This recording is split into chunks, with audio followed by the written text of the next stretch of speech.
नमस्कार, आप देख रहे हैं IBC 24 पर गुना और मैं हूं आपके साथ सृष्टि पांडे। अब तक आप लोगों ने पूरे देश में क्राइम की खबरें इस तरह देखी होगी कि महिला ने अपने प्रेमी के साथ मिलकर पति की हत्या कर दी। लेकिन बलरामपुर जिले में एक नया मामला सामने आया, जहां महिला ने अपने पति के साथ मिलकर प्रेमी की ही बड़ी बेरहमी से हत्या कर दी और लाश को ठिकाने में लगा दिया। ये कहानी नेटफ्लिक्स पर आई तापसी पन्नू की एक फिल्म से भी मिलती है, देखिए।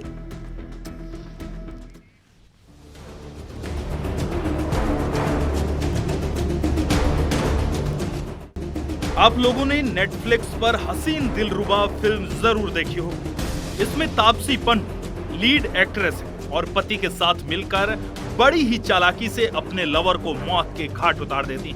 और इस बार हसीन दिलरुबा की कहानी छत्तीसगढ़ के बलरामपुर से सामने आई।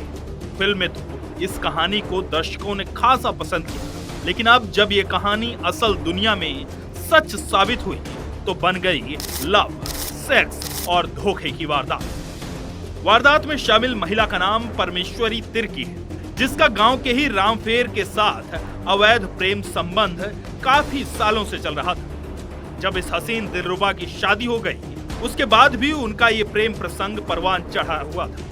इस दौरान प्यार में पागल दोनों की कई बार मुलाकात भी हुई, लेकिन जब महिला के पति को इस बारे में पता चला तो उसने अपनी पत्नी को एक बात कही। कहा कि तुम्हारी शादी मुझसे हुई है तो अब तुम अपना पुराना प्यार छोड़ दो। बलरामपुर की ये हसीन दिलरुबा अपने जीवन साथी अपने पति से बेवफाई नहीं कर सकी। उसने प्रेमी का साथ छोड़ना चुना, लेकिन इधर प्रेमी रामफेर अपने प्यार को छोड़ने को मंजूर ही नहीं। उसे तो शादीशुदा परमेश्वरी ही चाहिए।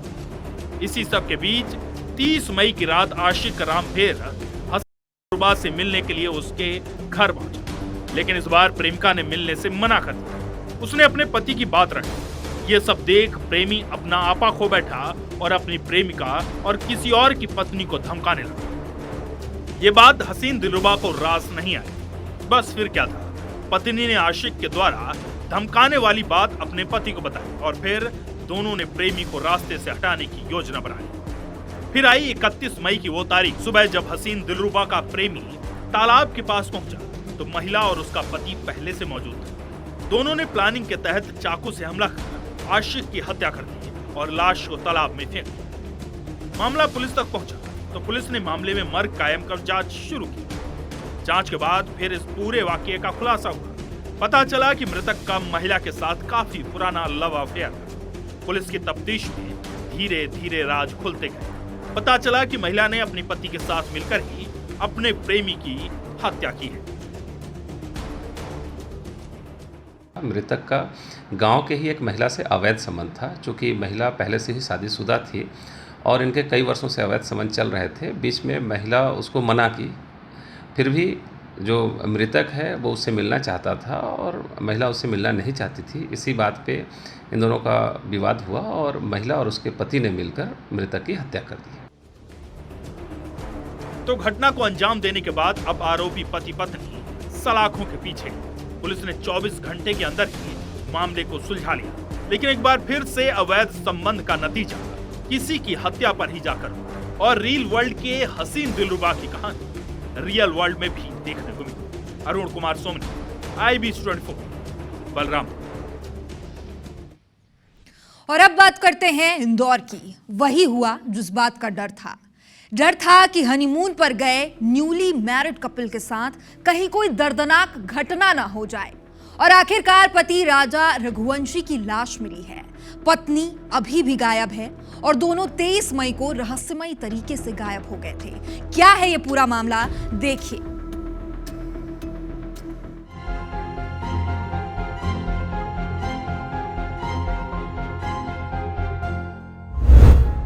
मध्य प्रदेश के इंदौर में राजा रघुवंशी अपने हनीमून के लिए पत्नी सोनम के साथ शिलोंग गए थे, लेकिन 23 मई को अचानक लापता हो गए।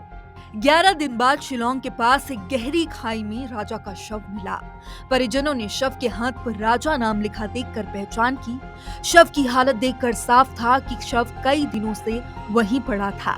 इस दर्दनाक हादसे के बाद परिवार ने मेघालय सरकार और स्थानीय पुलिस की भूमिका पर सवाल उठाए हैं, लापरवाही की बात भी कही है। ख्याल से ये लूट की घटना हो सकती है, क्योंकि 9 दंपति थे, दोनों के शरीर पर जेवर थे और ये घूमने गए थे।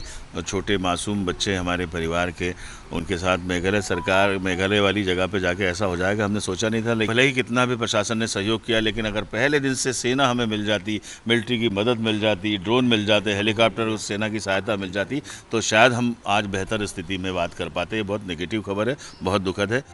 मामले में राजा की मौत के बाद मध्य प्रदेश के मुख्यमंत्री डॉक्टर मोहन यादव ने भी शोक व्यक्त किया। वहीं मंत्री कैलाश विजयवर्गीय ने कहा कि राजा की मौत की सूचना मिलने से मन दुखी है। इधर इंदौर पुलिस ने भी राजा की मौत की पुष्टि की। देखिए, वहाँ पर बारिश काफ़ी हो रही थी, उसके बावजूद वहाँ के पुलिस एनडीआरएफ ने मिलकर और उसके शव को खोजा है। हमें लगता है उनकी पत्नी की भी तलाश की जा रही है। हम ईश्वर से तो यही प्रार्थना करते हैं कि वो स्वस्थ मिले, बाकी आगे ईश्वर की इच्छा, वहाँ तलाश जारी है। कोई आइडेंटिफिकेशन नहीं हुआ, ना कोई क्लियर हुआ है। एक ही बॉडी मिली है, मेल बॉडी, और अभी फीमेल बॉडी की तलाश कर रहे हैं। मतलब अभी फीमेल का कुछ पता भी नहीं चला है कि वो किस स्थिति में है। जैसे उनके बारे में जानकारी मिलेगी आपको बताया जाएगा। ये बॉडी डबल डेकर जहाँ पे स्कूटी खड़ी थी, वहाँ से मृतक के भाई के अनुसार 20-25 किलोमीटर दूर खाई में मिला। पूरी घटना पर शिलांग पुलिस ने एक एसआईटी बनाए जाने की बात कही। शिलांग पुलिस ने राजा का शव मिलने के बाद हत्या का मामला दर्ज किया। हनीमून जैसी खुशी भरी यात्रा का ऐसा दुखद अंत ये सवाल छोड़ गया है कि क्या राजा और सोनम के साथ कोई वारदात हुई है या दोनों कोई दुर्घटना का शिकार हुए हैं। वहीं सोनम की तलाश अभी भी जारी है। अंशुल मुकाती, IBC 24, इंदौर। छत्तीसगढ़ में रहने वाले और रायपुर आने जाने वाले लोग राजधानी रायपुर में चाकूबाजी और क्राइम की घटनाओं से बखूबी वाकिफ हैं। रायपुर में कभी मरीन ड्राइव में हत्या हो जाती है तो कभी पटरी पर लाश मिलती है। रायपुर में चाकूबाजी की घटनाएं भी अब लगातार आम हो गई हैं। बीती रात भी चाकूबाजी की एक ऐसी ही वारदात हुई जिसमें एक व्यक्ति की मौत हो गई है। चाकूबाजी के पीछे की वजह चौंकाने वाली है और उसके बाद पुलिस ने जिस तरह आरोपी को पकड़ा वो भी फिल्मी स्टाइल में है। देखिए। राजधानी रायपुर में बीती रात एक व्यक्ति की हत्या कर दी गई। चाकू घोंपकर उसे मौत के घाट उतार दिया गया। लेकिन इस हत्या के पीछे की वजह बिल्कुल आम है, बात बस छोटी सी थी। घटना में मरने वाले का नाम सूजन सरकार है, जो आधी रात में बिरयानी लेकर अपने घर जा रहा था। उसी वक्त दीपक लोहार उर्फ गप्पू भी उसी गली से गुजर रहा था। गली में दोनों के बीच टक्कर हो गई और ये छोटी सी टक्कर ही इस मौत की वजह बन गई। टकरा जाने के बाद दोनों के बीच विवाद हुआ। फिर आरोपी ने विवाद के दौरान अपने पास रखे चाकू से सूजन के सीने पर वार करना शुरू कर दिया। इधर आरोपी चाकूबाजी के बाद मौके से फरार हो गया तो पीड़ित घायल अवस्था में घर जाने की कोशिश में था, लेकिन घर पहुंचने से पहले ही रास्ते में दोस्त के घर के बाहर गिर पड़ा। दोस्त सूजन को मेकाहारा अस्पताल लेकर पहुंचे, जहां मौजूद डॉक्टरों ने उसे मृत घोषित कर दिया। तो घटना के बाद आधी रात को पुलिस मौके वारदात पर पहुंची। पुलिस के लिए पूरा मामला पूरी तरह से एक पहेली की तरह थी, क्योंकि जिसे चाकू लगा था वो मर चुका था, जिसने चाकू मारा वो अज्ञात था। पुलिस ने तफ्तीश की, जांच में जुटी तो आसपास पूछताछ और सीसीटीवी की मदद से आरोपी हमलावर की पहचान हो सकी। ये पता चल गया कि हत्या किसने की है। जब शराब के नशे में जा रहा था उसी दौरान आपस में इनकी टक्कर हो गई। उसी दौरान दोनों के बीच विवाद हुआ, मारपीट हुई। इसमें दीपक विश्वकर्मा ने अपने पास रखे हुए धारदार हथियार से सूजन सरकार पर वार किया है उसके चेस्ट के पास, जिससे उसकी मौत हुई है। इसमें हत्या का मुकदमा दर्ज कर लिया गया है और आरोपी दीपक विश्वकर्मा उर्फ गप्पू को गिरफ्तार करके रिमांड पे भेजा जा रहा है। पुलिस ने आरोपी की पहचान गोबरा नवापारा निवासी दीपक लोहार उर्फ गप्पू के रूप में की है। रात में ही पुलिस की कई टीमें आरोपी की तलाश में लग गई और इसी बीच थाने के एक पुलिस जवान को मुखबिर से सूचना मिली और सूचना के बाद पचपेड़ी नाका पर पहुंची बस से आरोपी को गिरफ्तार कर कोतवाली लाया गया, जहां आरोपी ने वारदात को अंजाम देना स्वीकार किया। सिर्फ एक क्षण के आवेश में आकर एक युवक की जान चली गई और अब आरोपी सलाखों के पीछे है। लेकिन जरूरत है राजधानी रायपुर में चाकूबाजी और क्राइम की वारदातों पर सख्त लगाम लगाने की, ताकि ऐसी घटनाओं की संख्या में कमी लाई जा सके। तहसीन जैदी, IBC 24, रायपुर। तो छत्तीसगढ़ की राजधानी रायपुर में क्राइम की घटनाएं कम होने की बजाय उल्टा बढ़ती ही जा रही है। एक तरफ छत्तीसगढ़ नक्सल खात्मे की ओर है, तो इधर राजधानी रायपुर में ही गुंडे, बदमाशों और अपराधियों के हौसले बुलंद हैं। शायद कानून और रायपुर पुलिस का डर अब सब में खत्म होता जा रहा है। ऐसा हम इसलिए कह रहे हैं क्योंकि रायपुर में फिर एक बार गैंगरेप की वारदात हुई है। देखिए पूरी घटना। बलात्कार एक घिनौना अपराध है, क्योंकि दुष्कर्म जैसी घटनाओं के बाद एक लड़की की जिंदगी पूरी तरह बर्बाद हो जाती है। छत्तीसगढ़ की राजधानी में कुछ हैवानों ने सामूहिक दुष्कर्म की वारदात को अंजाम दिया। घटना रायपुर के गुढ़ियारी इलाके की है। यहाँ 19 साल की युवती से सामूहिक दुष्कर्म और ब्लैकमेलिंग का सनसनीखेज मामला सामने आया है।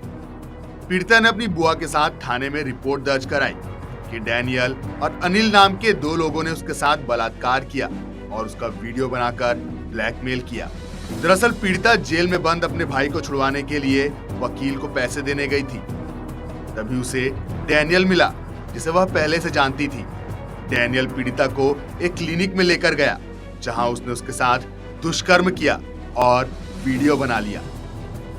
वो यही नहीं रुका, डैनियल अपने दोस्त अनिल से मिला और पीड़िता को ब्लैकमेल कर कई बार दोनों ने उसके साथ सामूहिक दुष्कर्म किया। शिकायत करने पर आरोपियों ने पीड़िता को जान से मारने की धमकी भी दी।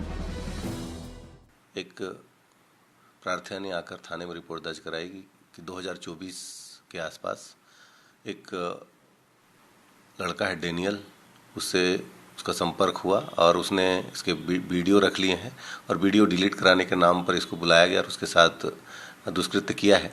इसमें मुकदमा दर्ज कर लिया गया है और वैधानिक कार्रवाई की जा रही है। पीड़िता ने बताया कि वह आरोपियों की धमकी से डर गई थी और उसने अपने परिवार को इस बारे में नहीं बताया था। लेकिन 24 मई 2025 को डैनियल रास्ते में फिर मिला और रोककर कहा कि अगर वह उसके साथ अकेले नहीं जाती है तो वह वीडियो को सार्वजनिक कर देगा। डर और तनाव के बीच पीड़िता ने आखिरकार परिजनों को पूरे मामले की जानकारी दी और थाने में रिपोर्ट दर्ज करवाई गई। फिलहाल गुढ़ियारी थाना पुलिस ने गैंगरेप की धाराओं में मामला दर्ज कर दोनों फरार आरोपियों की तलाश शुरू कर दी है। तहसीन जैदी, IBC 24, रायपुर। इधर ग्वालियर में एक मिस्ड कॉल दो लोगों के बीच जान पहचान की वजह बना, लेकिन पूरी घटना ने कुछ इस तरह से मोड़ लिया कि अब युवक पर दुष्कर्म का मामला दर्ज किया गया है।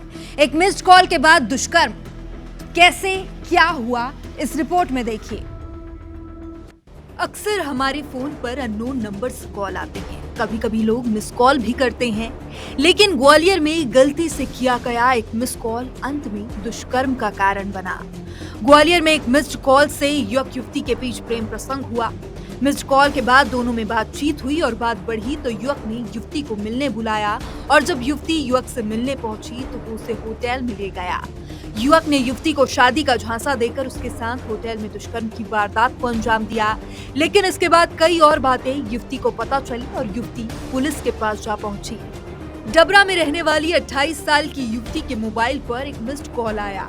जब युवती ने मिस्ड कॉल करने वाले को फोन किया तो उसने अपना नाम राहुल राठौर बताया। इस मिस्ड कॉल के बाद युवती और युवक के बीच बातचीत का सिलसिला शुरू हो गया।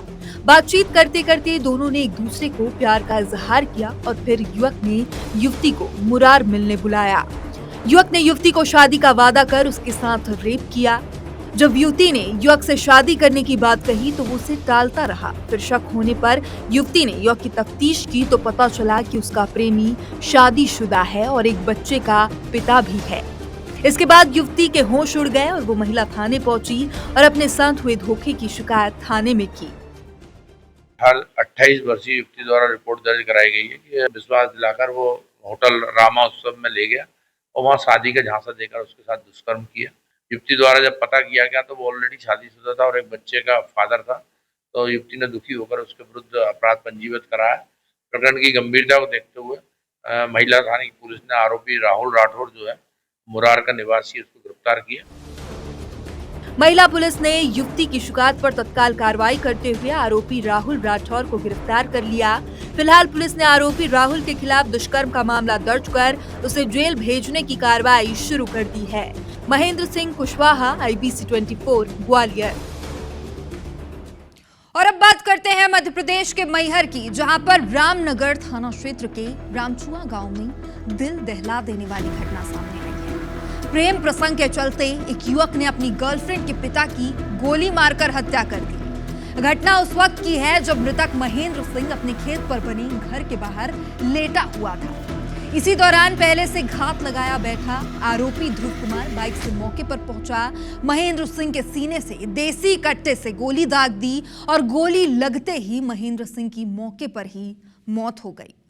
गोली की आवाज सुनकर परिजन और ग्रामीण दौड़े, लेकिन तब तक आरोपी अपने एक साथी के साथ बाइक से फरार हो चुका था। और वही घटना की सूचना मिलते ही रामनगर थाना पुलिस मौके पर पहुंची और क्षेत्र की घेराबंदी कर सर्च ऑपरेशन चलाया गया। हालांकि आरोपी हाथ नहीं आया। पुलिस ने मामला दर्ज कर लिया है और आरोपी की तलाश जारी है। ये पूरा मामला प्यार और तकरार का है। बता दें कि मृतक महेंद्र सिंह की बेटी रिवा में पढ़ाई कर रही थी, जहां उसकी मुलाकात 2023 में झांसी निवासी ध्रुव कुमार से हुई थी। दोनों के बीच दोस्ती बढ़ी और ध्रुव कुमार शादी का प्रस्ताव लेकर महेंद्र सिंह से मिलने गांव भी आता रहा। परिजनों के मुताबिक महेंद्र सिंह को यह रिश्ता मंजूर नहीं था। उन्होंने कई बार ध्रुव को समझाया, लेकिन वो नहीं माना। कुछ दिन पहले महेंद्र सिंह ने अपनी बेटी को ध्रुव से पूरी तरह संपर्क रखने से रोक दिया और ऐसी आशंका जताई जा रही है कि इसी रंजिश में आरोपी ने हत्या की वारदात को अंजाम दिया। अब घटना के बाद पूरे गांव में दहशत और सन्नाटा है। वो दोनों व्यक्ति मृतक महेंद्र सिंह हुई के इनके घर में गए और उनकी पुत्री की शादी को लेके उनके साथ दबाव बनाने का प्रयास किया कि जबरन शादी उसके साथ की जाए। तो मृतक के द्वारा विरोध करने पर उसको किसी फायर आर्म से गोली मार दी, जिससे उनकी मौत हो गई। मृतक की पुत्री की सूचना पर एफआईआर दर्ज कर दी गई है। आरोपियों की तलाश जारी। इंदौर के राजेंद्र नगर थाना क्षेत्र में अपहरण का मामला सामने आया है। यहां 8वीं की छात्रा का अपहरण करने की कोशिश की गई। छात्रा को होश आने के बाद उसने मामले की जानकारी राजेंद्र नगर पुलिस को की। छात्रा ने पुलिस को बताया कि गर्मी की छुट्टी होने के चलते वो एक कंपनी में काम करती है। काम में जाने के दौरान रास्ते में एक गाड़ी उसके पास रुकी और उससे एक महिला उतरकर छात्रा को बेहोश कर अपनी कार में बैठा लिया। और इसी दौरान एक युवक पेट्रोल पंप के पास छात्रा को होश आया और वो मौका पाकर कार से भाग गई। मामले की जानकारी पुलिस को दी और वहीं पुलिस ने केस दर्ज कर लिया है। सीसीटीवी फुटेज के आधार पर पूरी जांच भी अब शुरू कर दी गई है। बच्ची है वो अपने घर से कोचिंग गई थी और कोचिंग से लौटते समय एक 4 व्हीलर गाड़ी आई जिसमें उस बच्ची को बैठा लिया गया। आगे जाके बच्ची उतर गई। किन परिस्थितियों में ये सारी चीज़ें हुई, ये हमारी विवेचना का विषय है। हमने एफआईआर दर्ज कर लिया है। सीसीटीवी फुटेज खंगाले जा रहे हैं। बच्ची से भी उन लोगों की हुलिया चिन्हित करवाई जा रही है। बहुत जल्द इस पूरे प्रकरण की जो सच्चाई है वो सामने आएगी।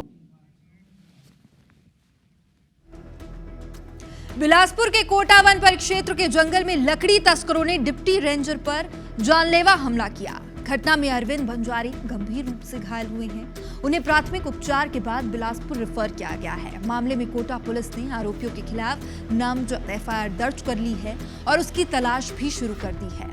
बताया जा रहा है कि लकड़ी तस्कर की सूचना पर डिप्टी रेंजर अपनी टीम के साथ मौके पर पहुंचे थे और इसी दौरान तस्करों ने डिप्टी रेंजर पर हमला कर दिया। इस घटना से वन विभाग में दहशत का माहौल है। वन कर्मियों की सुरक्षा पर लगातार सवाल खड़े हो रहे हैं और वहीं वन विभाग ने मौके से 17 नग सागौन का लट्ठा, एक ट्रैक्टर और एक पिकअप जब्त किया है।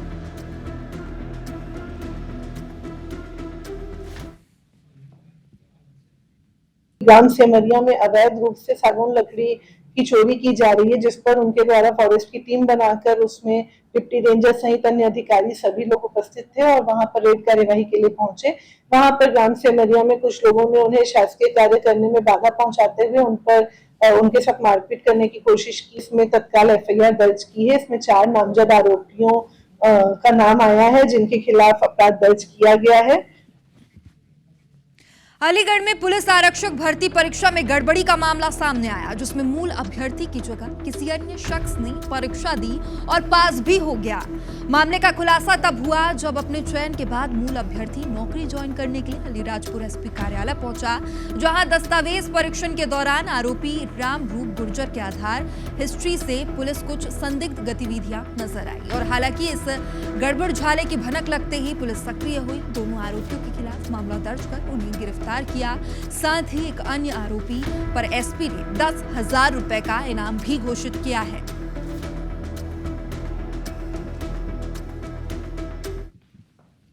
आरक्षक भर्ती को लेकर रामरूप की गिरफ्तारी हुई। रामरूप से जब पूछताछ हुई तो उसने स्वीकार किया कि हाँ, ये बात सही है।